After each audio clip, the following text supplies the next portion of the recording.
Mrs. Lilly is silly. Chapter 7, Andrea Goes Crazy. When Mrs. Lilly told me I was a natural reporter, Andrea's face got all red. I don't think a grown-up ever said that another kid was better than her at anything. It looked like Andrea wanted to yell and scream at Mrs. Lilly. But of course, little Miss Brown-Noser would never say anything mean to a grown-up. So Andrea just stood there, with her eyes bugging out. I thought she was going to explode. It was the greatest moment of my life. "Now go out there and dig up some more dirt," Mrs. Lilly told us. "We only have a half an hour left." Andrea and I went out in the hallway again. She was all mad, stomping around and making her best mean face at me. "Anything you can do, I can do better, Arlo," she said. "I'll show you who's a natural reporter." "Yeesh," I said. "Take a chill pill." We wandered around the hallway for a while until we saw Mrs. Yonkers in the computer room. She was by herself, so it must have been her free period. Andrea marched over to Mrs. Yonkers and asked her to tell us the most exciting thing that ever happened to her. "Oh, I'm not a very exciting person, I'm sorry to say," said Mrs. Yonkers. "I take my son to swimming practice, I go grocery shopping, and on the weekends, we have barbecues in the backyard." "You say you have barbecues in your backyard?" asked Andrea, writing down every word. "Sure, almost every week," said Mrs. Yonkers. "It's fun." "Great," Andrea said. "Let's go, Arlo." Having a barbecue in the backyard didn't sound like much of a scoop to me. But when we went out in the hallway, Andrea wrote this in her notebook: "Mrs. Yonkers sets fires for fun." "She didn't set fires for fun," I told Andrea. "That's what she said," Andrea insisted. "I have it right here in my notes. You're not the only natural reporter around here, Arlo. I can dig up dirt, too. This is a great human interest story." "Whatever," I said. We saw our vice principal, Mrs. Jaffe, coming down the hall, and Andrea ran over to her. "We're writing articles for the paper," she said. "Mrs. Jaffe, what's the worst thing that ever happened to you?" Miss Jaffe said. "I had a sad childhood. My family was very poor. There were even rats in our house. It was so bad. We had to use poison to get rid of them."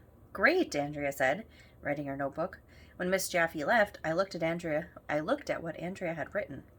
Vice principal lived with rats. But then Andrea crossed that out with her pencil. "I have a better idea," she said, and then she wrote, "Vice principal poisoned defenseless animals." Andrea had this wild look in her eyes, like crazy people do in the movies. It was scary. And that's when the school security guard, Officer Spence, came over. "Are you kids supposed to be roaming around the halls?" he asked us. "Sure," I told him. "We're writing articles for the school paper." "Yes," said Andrea. "Security guards must lead very dangerous lives. Can you tell us about a time that you beat up a bad guy or something exciting like that?" "No, I never beat up any bad guys," said Officer Spence. "But before I got this job, I was a security guard in a prison. That wasn't much fun." "Well, how long did you work at the prison?" I asked. "Oh, about 5 years." Andrea got that crazy look in her eyes again while she was writing notes. It was almost like the time I hypnotized her and she climbed up on the roof.